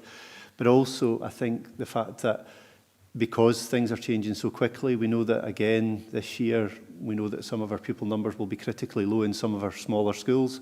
And that will be brought back to committee as appropriate. And that's the work we're doing in the background. We're continuing to have those conversations with parent councils, with staff, with head teachers, where we're recognising that the numbers are becoming critically low. I think the key here is that as officers we have the ability to manage our schools effectively, make sure that the appropriate management arrangements are in place for our children and young people and our staff, to avoid any risks. And I think that's why we're saying temporary, to allow that conversation to be had, to continue to be had with members as matters progress and things move on. Hopefully that's helpful. Thank you. You happy with that, Councillor Stevenson? Yeah, it's definitely something to think about. Thank you. No, thank you. But also, if we remember as members that this is actually delegated to officers. In normal circumstances, these type of operations are happening all the time because they're operational issues. They're not issues that we have generally the right to get involved in. We set the policy, the officers undertake these, they commit to undertaking these, and it's not usually our place. So this has been highlighted this time, and I understand members' concerns, understand parents' concerns, etc. But I don't believe this process has been hidden from members or from parents. It is a normal process that happens all the time, because that's how we run the directorate, that's how we run our schools. Just sort of highlight that to members, not taking away any of the questions. They've been very relevant questions and excellent questions. But Councillor Johnston.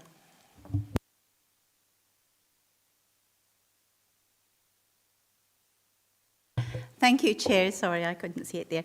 It was just following on, obviously, what you've just said there, because there was a cluster working review carried out in 2021. And in that cluster review, it was decided by this committee that it would be a management decision when it came to cluster reviews, and there would be no legislative requirement to carry out a consultation process on the implementation of cluster working decisions decided. And that was decided by this committee in 2021. Perhaps it's time that we may revisit that and review the legislation process or review it again. Thank you. Thank you for the comments, and yes, that's the policy, that's what was decided, and that would have to go back to Russell to change delegation. So it's not for this committee, but it's definitely something that's worth highlighting, Councillor Johnston. Councillor Ingalls.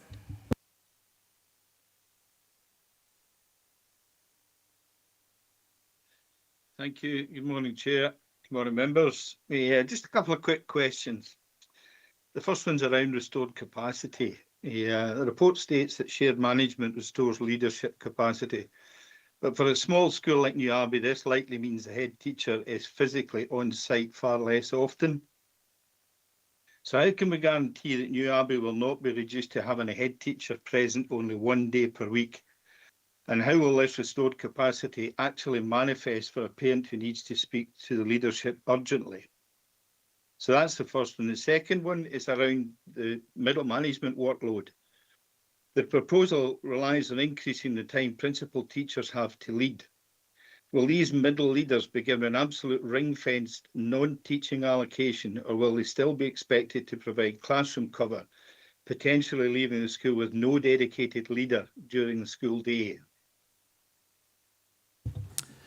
Thank you, Councillor. Thank you, Chair.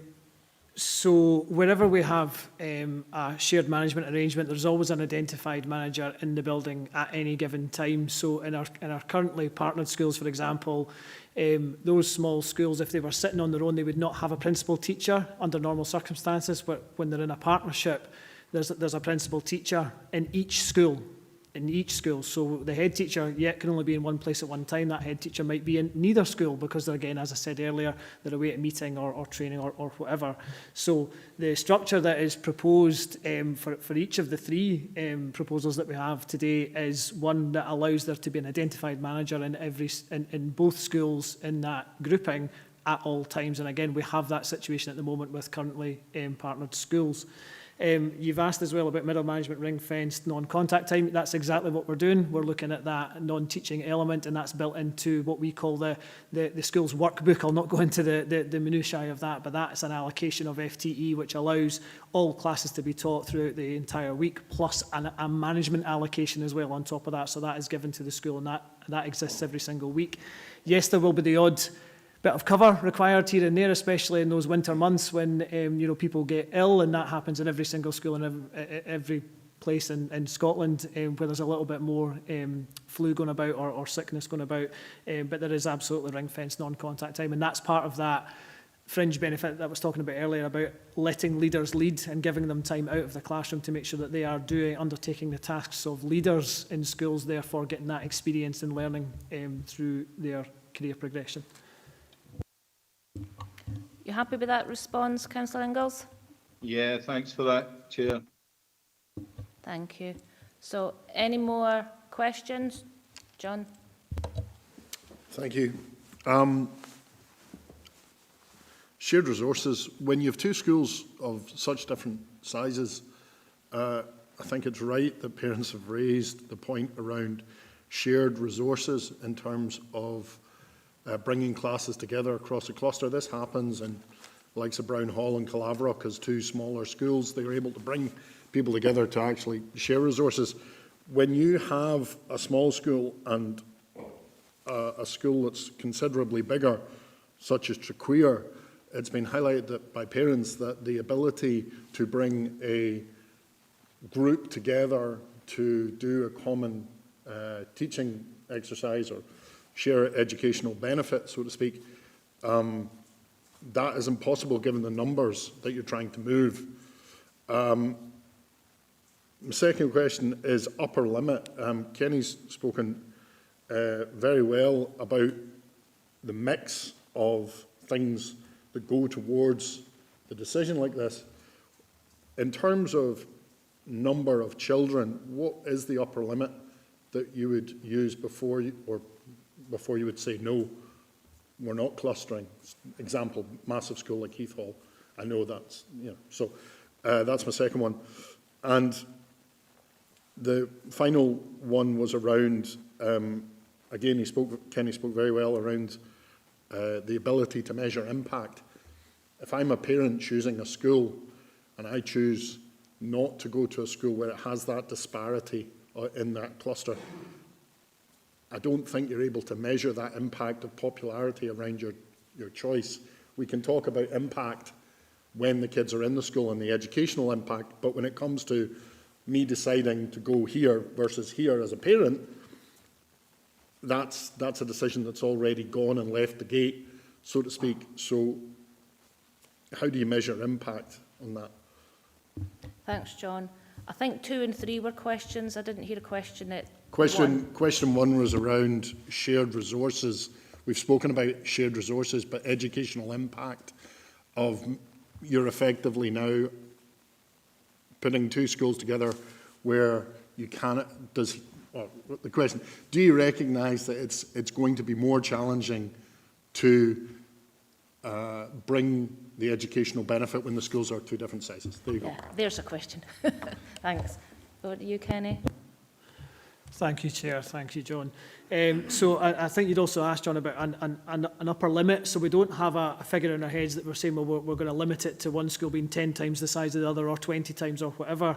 Again, in some of the benchmarking work that I did, and I'll try not name drop other local authorities all the time, but you know, there's certainly one that I know is working very well where there's a school of around 800 partnered with a school of 35. So that's a gigantic difference in size. Now, when I spoke to that local authority, they were very clear with me that this works because they had created this dedicated time and this dedicated deputy head teacher to ensure that the small school got that management time. So that informed some of our thinking around what might these models look like moving forward in terms of how much time people might need to make it effective.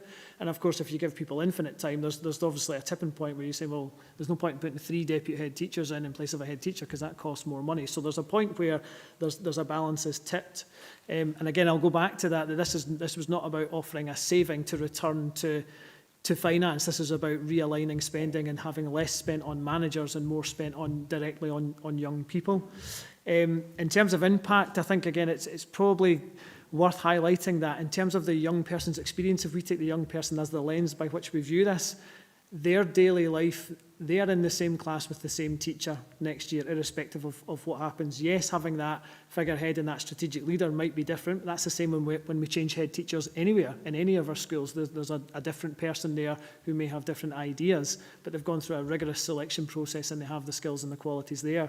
But from the young person's perspective, if you have Mr. Pullen teaching you, then you're still having Mr. Pullen teaching you all week. That hasn't changed. So the teachers, that professional workforce that we have, who have the ultimate, that responsibility, that daily responsibility for young people achieving still exists. And again, Jim Brown and his team of quality improvement officers will be absolutely all over that in terms of making sure that those young people's outcomes are not in any way detrimental. And I'm sure actually Jim or anybody in that team would be the first one to come and tell me this is not working, Kenny. So I'm content that we will make it really good for our young people. And you talked, John, as well, I think, about that I think you did use the word impossible. I don't think it's impossible. I acknowledge it can be difficult, and I acknowledge that we have to put a lot of resource into this, perhaps initially in the short term, to make sure everything works well. But for young people to get an experience with other young people, especially in that later primary when they will be moving to high school and they will be making new friendship groups. I think there's some positives in there, there's some negatives that you've identified, and again we have to try and make that best decision, that optimal decision for the young people, and we're not averse, as John said, to rolling back things if they're not working. If they're not working, we don't do them, and we're quite content with that. Thanks. Did that cover everything, John? Thanks. Councillor Marsh. Thank you, Chair. Yeah, like all other members in this committee, in the last few weeks, I've received much correspondence from parents, parent councils and community councils in the affected schools and areas. I'd like, if I can, if you'll indulge me, to play devil's advocate here. My ward is Ward 2, and I'm aware of 4 partnership schools within Ward 2. My 2 children attend Kirkcowan Primary, which is partnered with Wigtown. And my personal experience of that partnership is that it functions very, very well. Yes, Kirkcowan only has 30 pupils currently. I think Wigtown is about 74. So numbers-wise, if I take New Abbey and Draqueer, the numbers are slightly different, but it works. It functions very, very well and is very, very effective. And there is no detriment to the children within either of those schools. As a directorate, we need to change. The projection for school roles is going down and has done for a number of years already. our budgets are going down. We have less and less money to invest in our schools. So we have to change. We have to be mobile and be willing to adapt. So from my point of view, I think these partnerships have to happen. However, I do feel like we have dropped the ball. If we refer to item number 4 today with community engagement, I fully understand that it's not a statutory requirement to have to consult on this topic with the communities. But if I do refer back to that item today and the appendices that goes with that, which is the council's participation, community participation strategy, at the introduction to that, it states, the purpose of the strategy is to give people and communities a stronger voice in decisions that affect them, to build and maintain relationships with communities. I feel that we could have brought these communities, parents and schools along with us much more effectively if we had engaged, not consulted, but engaged with them to explain fully how this could operate and what the benefits could be. As I say, my example personally, it works very, very well at Kirkcowan, and my 2 children are excelling in that environment. So I don't see why this can't work. I just feel that it could have been put across in a much better way. And I feel that we've not taken cognizance of situations previously, particularly at budget time with a potential nursery closure, where we didn't consult and we didn't bring those communities along with us. Thank you for indulging me, Chair. Thank you. Thank you for that, Councillor Marsh, and it was really nice to hear a point of view from an actual parent that's experiencing that as well. So it's good to get the whole rounded picture from this issue and to know that it does, that is successful as well. So I think I'll take Councillor McCalman once back in. I'll take her in quickly. All right, okay. So I've got a couple more. I was going to go to you, Councillor Stitt, your motion, but if you don't mind, we'll make sure everyone gets their say. So, Councillor McCalman. Yeah, thank you for letting me back in, Chair. It was just to make a suggestion really on with regards to Rossell's review of standing orders. And it might be, I'll wait until Councillor Stitt comes back in with his motion, but just to make an amendment to take this back to Rossell for review, because we've all mentioned consultation and the parents' anxiety and concern around this. So, like I say, I'll wait until Councillor Stitt's spoken and I'll take it back to him if that's okay, Chair. No, that's fine, Councillor McCalman, but then I want to stress again, consultation's not part of this process. I think engagement, yes, consultation is not a necessity within this process, but I'll move, Xenia, you want him? Thank you, Chair. I went to a partnership school and I found it worked very well. Part of the thing, though, was we were transitioning during COVID and there was a lot of connection via online. I'm wondering if this is something that's possible to remove the barrier of the transportation of getting the kids around. That's a great question. Thank you very much. Yes, we're obviously as an education authority and as a council trying to use technology better, not just more for more's sake, but we're trying to use it better to support not just our young people, but our staff as well. Obviously, young people are much better when it comes to technology than perhaps the ones that are a bit more my age. But I think that's a great suggestion. Thank you for putting that forward. Thanks for that. You happy with that? Thank you. Right, I'm going to move now to Councillor Stitt and hear what his motion is.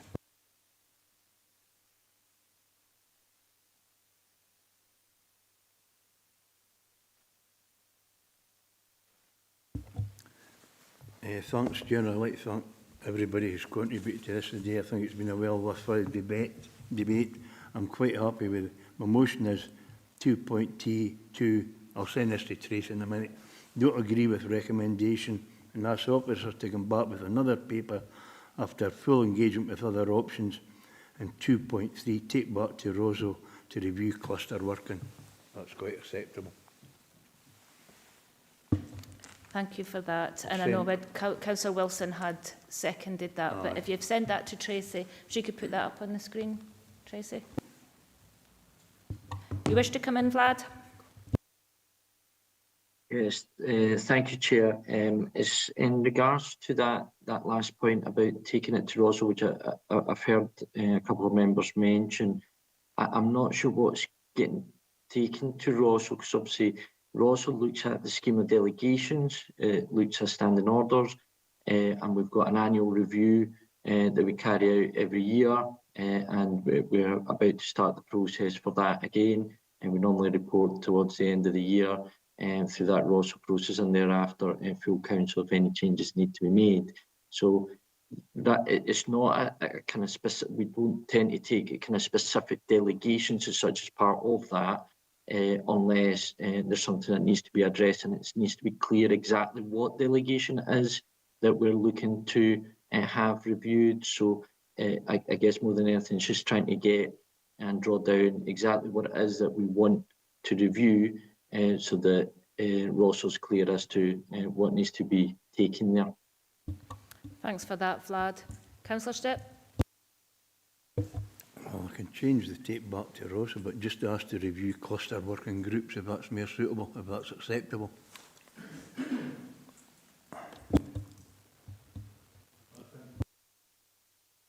Was other members want to come in? I think Councillor McCalman was wanting to come back in.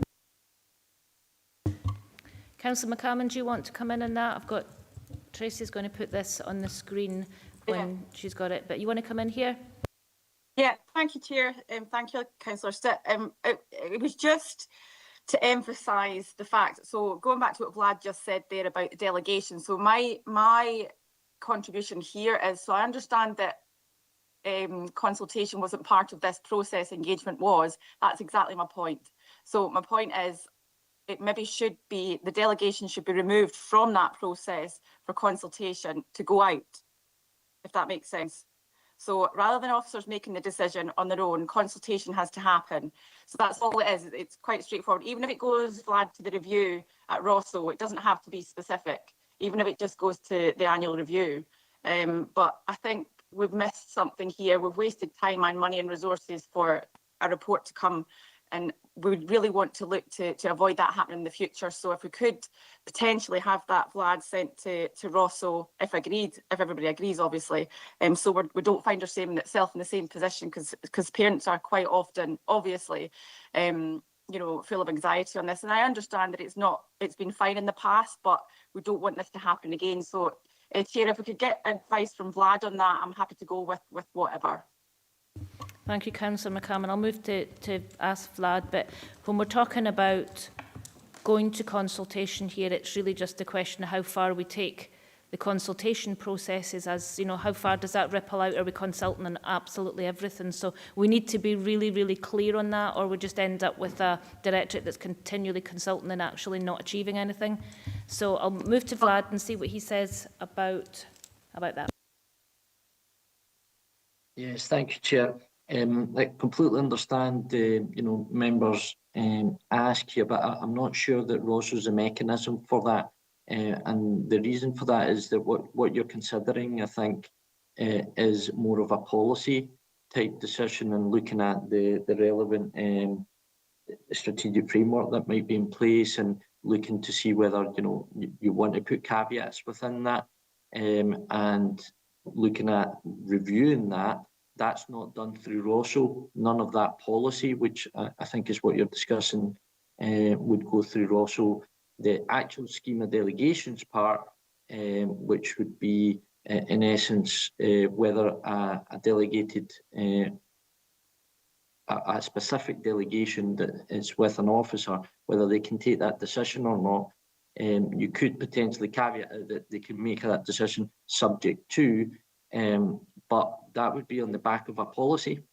And therefore what we need to do is, I think, is to look at what the policy states and what it is that members are wanting through that policy review, in essence, and then thereafter look at the scheme of delegations. The scheme of delegations is an outcome as a result of a policy change, not the other way around. So to take it to Rosso, and then we would have an education discussion around why that policy, and as you've rightly put, Chair, then you get into the questions around consultation, etc., which wouldn't be appropriate for Rosso.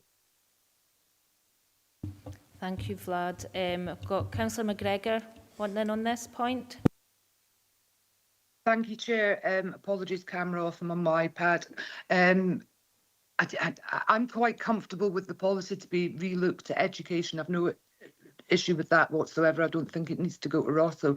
I think the key thing here is that, you know, this is operationally delegated to officers, but as we know in the member officer protocols, if it's in the public interest or if there's additional financial or reputational risk to the council, members are able to step into that space, and I think that that's what we've done today, and quite rightly so. So I'm very comfortable with Councillor Stitt's proposal, assuming that the cluster working will be reviewed at some point through this committee. Thank you. Thank you, Councillor McGregor. Councillor McCalman, you want back in? Chair, I apologise for keep coming in, but thank you. Right, and I just want it to be clear because it's obviously not I'm not understanding it correctly. So I think what Vlad's saying is heading down the right path. So of what I'm trying to achieve here. So what I would like is councillors to have more of a decision on this. So does that mean that it gets taken back to policy via education? Yes. And who makes that decision, and where is that, and is that going to be in the minutes? Well, we can minute that, yes. That could be minuted Right, okay. from outcomes from the, Super, from the okay, committee. thank you, that's all I need to know. Okay, No worries. thanks. Vice Chair, you wish to come in? Yeah, it's going back to the motion, and I have to agree that parental engagement, at least to a great extent, has been an issue here, and there's reasons that Kenny has covered. My question to Kenny through the chair is, if we do agree to stop the progress, what are the implications going forward? Or whether or not we want to agree to progress with the caveat that parents would be fully involved with the progress, including the reasons why you've made that decision. But what are the implications of pausing this? Because it would seem at top level to be reasonable to pause this to consult, but what would be the implications of doing that? Thanks, Councillor, through yourself, Chair. So the implications immediately are we have that continued high spend on management, and we have that continued inequity across our schools that I talked about near the start, where the management arrangements in one school are maybe similar to another school, despite the fact that there are multiple times the size. So there's an inequity there. There are some follow-ons. We are currently paused, or we had paused recruitment for head teachers, as members will know, before budget setting. We are currently recruiting to head teacher positions, and we still have head teacher positions to recruit to. Depending on whether this goes forward or not, there may be a redeployment situation because we have too many head teachers, and so therefore, if we don't redeploy these head teachers because things are paused, we then have to look at the backfill arrangements for other schools. So these are schools that are not mentioned in the papers, but they're all linked together because it's that kind of chain of events, if you like, that butterfly effect that ripples through the entire system. So we have a number of schools that do not have a substantive head teacher at the moment. That may still be the case. We may have to start thinking about a quick fire recruitment, but that carries a risk of not getting the best candidate. We look to go to the acting pool for some of our head teacher recruitment, but again, some schools have had an acting head teacher for more than a year, and that would potentially continue, putting those communities at potential unease and unrest as well. So these things are never in isolation. That there is always a ripple effect, and there will be ripples out from this. A quick follow-up, please. If there was to be a pause, how quickly could you address the concerns or discuss the concerns to undo the pause and take it forward, whatever that decision was? Thank you, Councillor. So our timeline that's in the appendix, I am relatively confident we could continue with if there was a brief pause, as it were, to almost begin our timeline again, or restart our timeline again, which was continue with the engagement of parents. That can be done relatively quickly. obviously, if we are not, what takes a lot of time is a full and open recruitment. That takes a long time to get a head teacher into a position.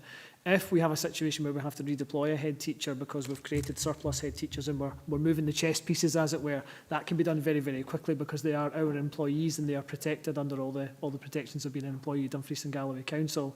But our policies will support that moving forward, and we can make changes. We don't want to make a change at the last minute, but we can make a change, you know, it might be into June, but that would still allow time for a prospective new head teacher to go and visit a school, meet the community, etc., meet parents as well. So, yeah, we certainly can. We certainly can.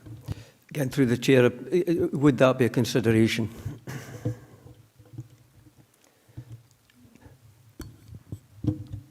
The consideration would be, and we paused, but to engage with the parents, but still have a timeline which followed through to the whatever decision you have made before next year.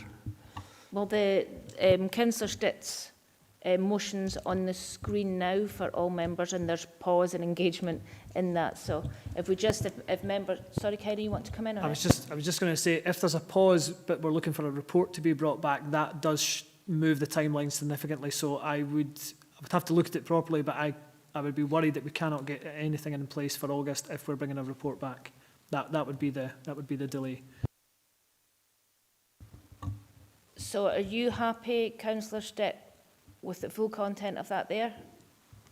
Having heard what Kenny's just said as well, I just think it's when we get all levels of stuff, just make sure we have everything into the mix so we know what we're doing here. I'm perfectly happy with what's up on the screen, Chair, thanks. Right, so members, oh sorry, Councillor Dempster, I forgot about you, wee Sewell, sorry. No, they shouldn't do that, Chair, no.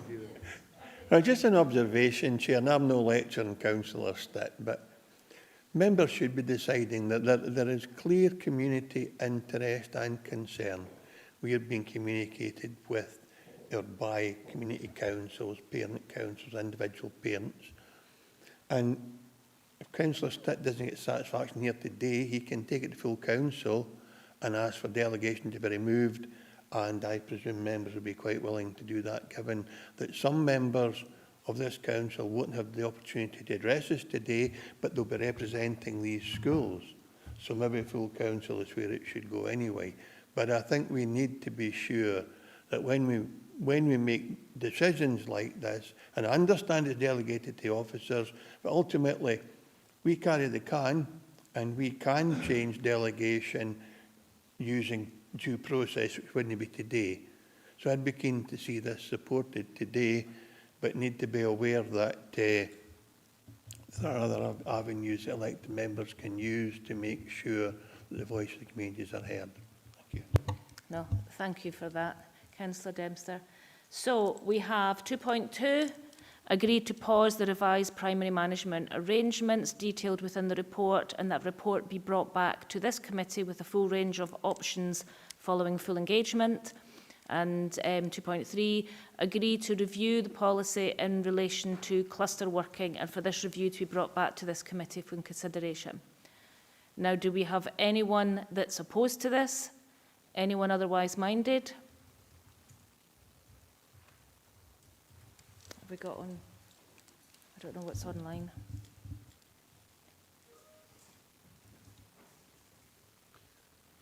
Don't see anyone online or in the room. So are members in agreement? Okay, I'll go to recommendations, which are note the work undertaken to assess temporary revised primary management models and the engagement undertaken with the affected head teachers and parent councils as detailed in paragraph 4.6. And it's not up on the screen anymore, but the 2 points that I just read out in relation to engagement, bringing back reports and review. But I do want to thank members for this very respectful and robust process that we've just gone through here in debate, and to thank Kenny for your really great detailed and informative responses. I think you've, although it's not gone, although it's been paused, the process has been paused, I think members are still very aware that this is a very measured process that you go through, and there's a lot of things to consider. So thank you for your responses for that. So members move to agenda item 11, Head of Service End of Year Assessment. We've got Karen Bryden here to assist if members have any questions or comments. Karen, do you have anything to add?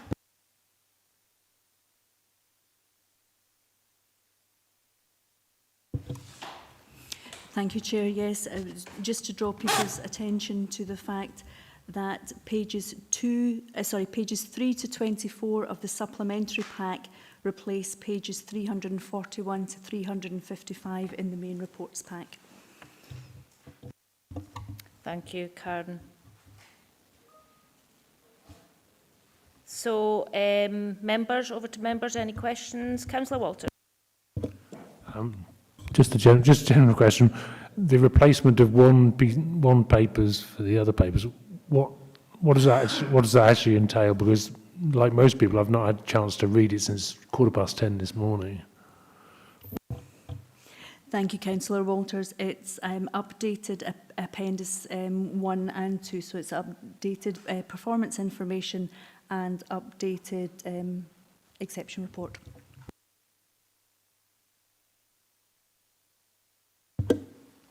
So does that mean that there's more information available than there was at the beginning?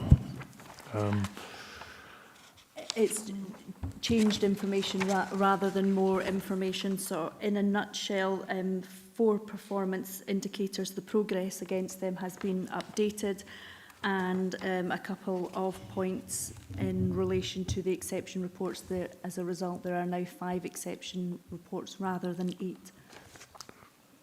Right, thanks. Can I ask another question then?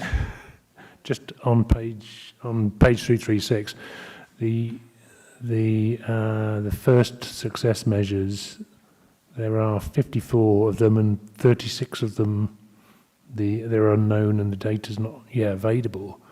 And I got a vague memory of asking this last year actually. Is there a reason why we're bringing this report forward where there's so much data not available, and could we not wait? Thank you, Councillor Walters. I think everybody asks this question now on year. Again, it's just it's the disconnect and the alignment between publication of attainment data and the requirement to report on the service plan. So there are performance indicators aligned to the service plan in relation to pupil performance, which have to be reported on along with the service plan. However, that data is reported at different points in the year. So there's always that lag in the data being reported. But what I can say is that when our SQA data was published in August, elected members were all sent SQA performance information from their individual secondary schools. The head teachers send that out. We followed that up with an elected member seminar in August 2025, which outlined our SQA performance data against local authority and national. We also presented a summary of that at the November this committee in November at the 6 monthly point, and we also circulated a copy of the framework for improvement, which explained the work behind it.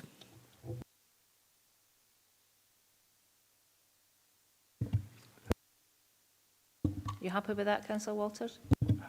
Yes, thanks. Thank you. Councillor Stevenson. Thank you, Chair. 4.5.5, early learning in childcare. What's different from this to the paper that was brought at the last committee before the budget? Because we never took any budget templates on the early learning childcare, and there was a bit of a discussion had that we were only noting that paper because we hadn't decided on the budget yet. So what's different from that to what was in the budget that we obviously didn't agree to take? Thank you. There's very little difference between this and what was presented in the paper when you asked for us to provide an update on the work that we were doing on the early learning and childcare. Thanks, Karen. Any other member questions?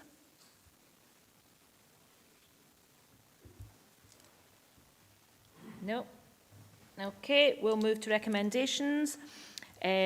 members are asked to, 1, review the summary of performance for the school's quality and curriculum plan for the period 1st of April 25 to 31st of March 26, which includes council plan delivery, service plan delivery, change and improvement activities, success measures, service-specific council-wide, including health and safety and local government benchmarking framework, and the management of risks within the Services Risk Register in Appendix 1, and scrutinise the exception reporting and consider whether the actions proposed are adequate to improve performance and future monitoring of areas which have not met target.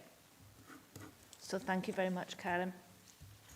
So agenda item 12, Head of Service of Year Assessment, and that's of Education Resources. We have John Thin here. I'll wait till you're settled, John. Do you have anything to add to the report? No, nothing to add, Chair. Thanks. Thank you. So I'll open to members. Any questions, comments? Preferably questions. Oh, Julie, do you want to come on in line? Thank you, Chair. It was 2 questions. First is on page 367. It refers to the maximising attendance policy, but my understanding is we have not actually agreed that at LNCT yet, so I'm wondering why it forms part of this paperwork. And the second question is on page 376 regarding the number of violent incidents to employees. So I do know it looks as though it is down on last year, but we are still talking 1,614 violent incidents to employees. So I wonder what's being done to support staff and managers and how we're going to work to get this down to an acceptable level. Thank you. Thank you, Julie. So did you get all that, John? I think I did, Chair. Thank you. So in terms of page 367 in relation to the Council's revised maximising attendance policy, there was a belief and an understanding that would be in place by the close of this academic year. Unfortunately, for various reasons, that has been delayed and it will be being taken forward as part of the full council approach to maximising attendance with the new name, and I can't for the life of me remember the new name of it. But that's coming through in the autumn term, and that will be brought to the LNCT at that point as well for approval at that point. In terms of the numbers of violent incidents in our schools, that is obviously a significant area of work that we've been looking to address over the last weeks, months, and indeed years. It is an escalating picture at times, and we are obviously looking very carefully at the data that we hold. The data is much more accurate now through the use of the Health and Safety Portal, so we're able to identify patterns, risks, and be able to put in mitigations. The support team, the Health and Safety team, are able to go and support the schools in relation to that.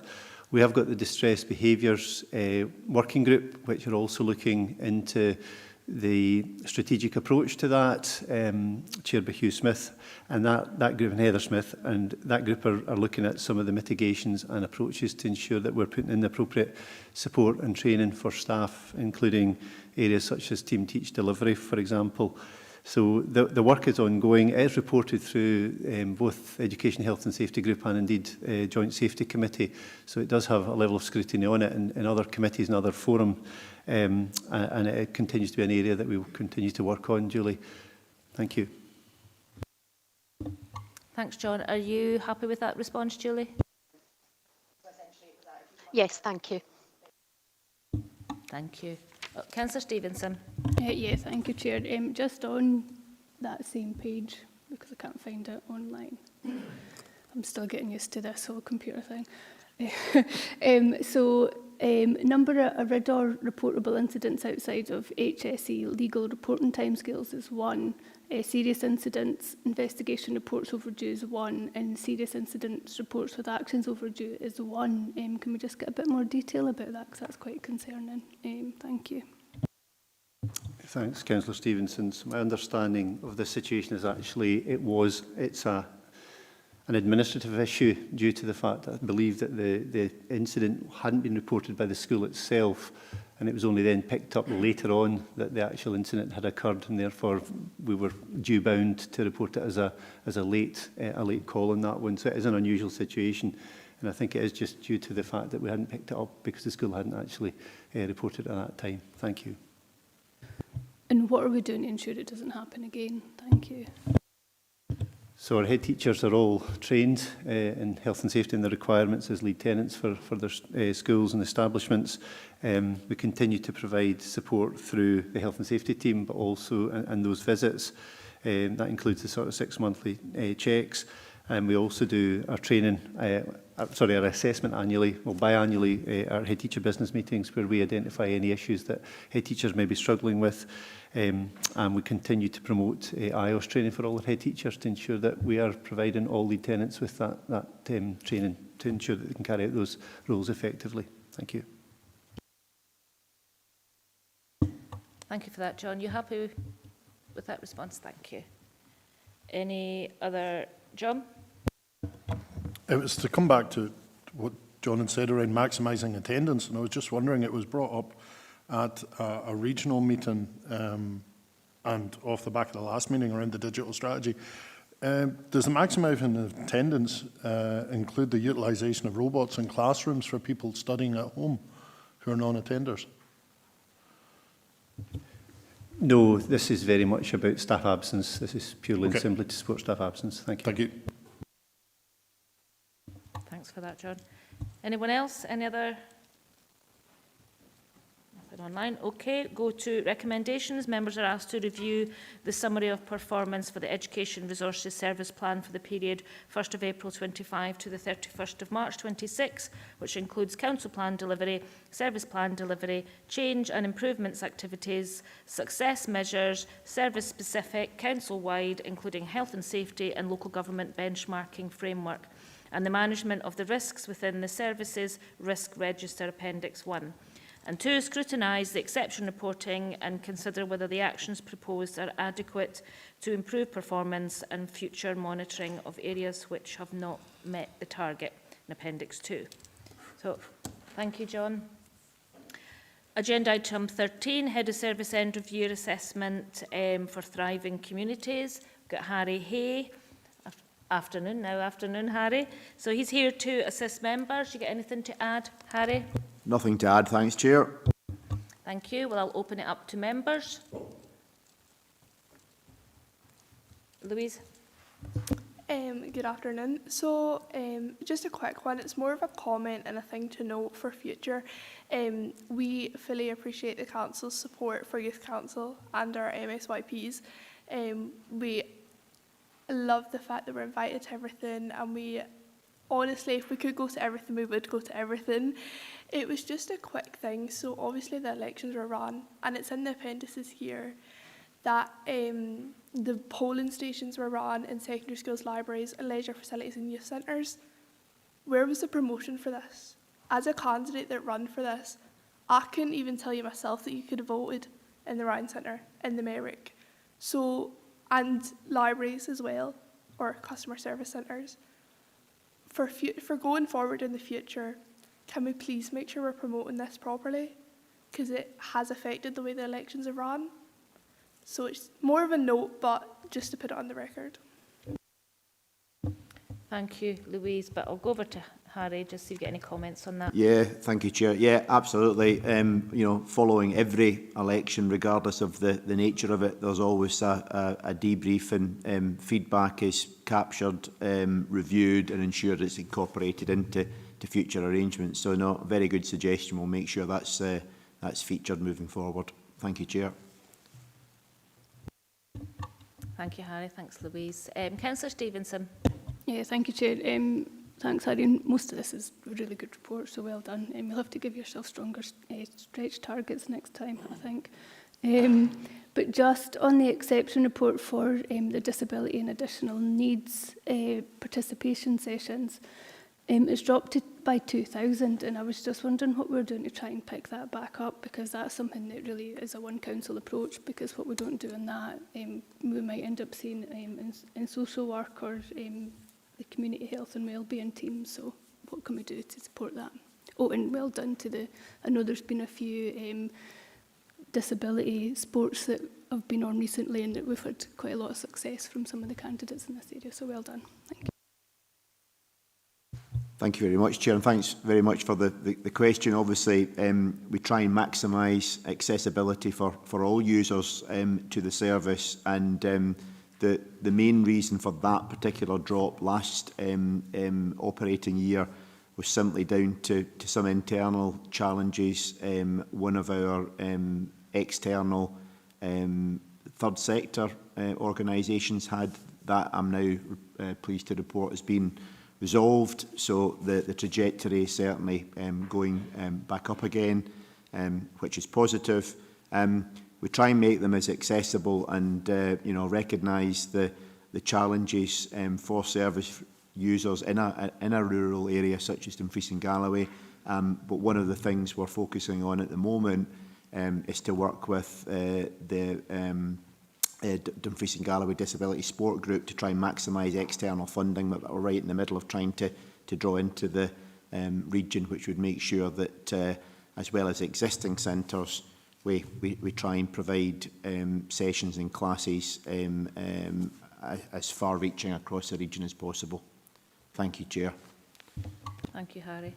Yeah, thank you, Chair. Like I say, it's just I know we do have a lot of athletes with disabilities and additional support needs that do really well from our region, so it's really important that we ensure that they've got what they need to carry on that success. Thank you.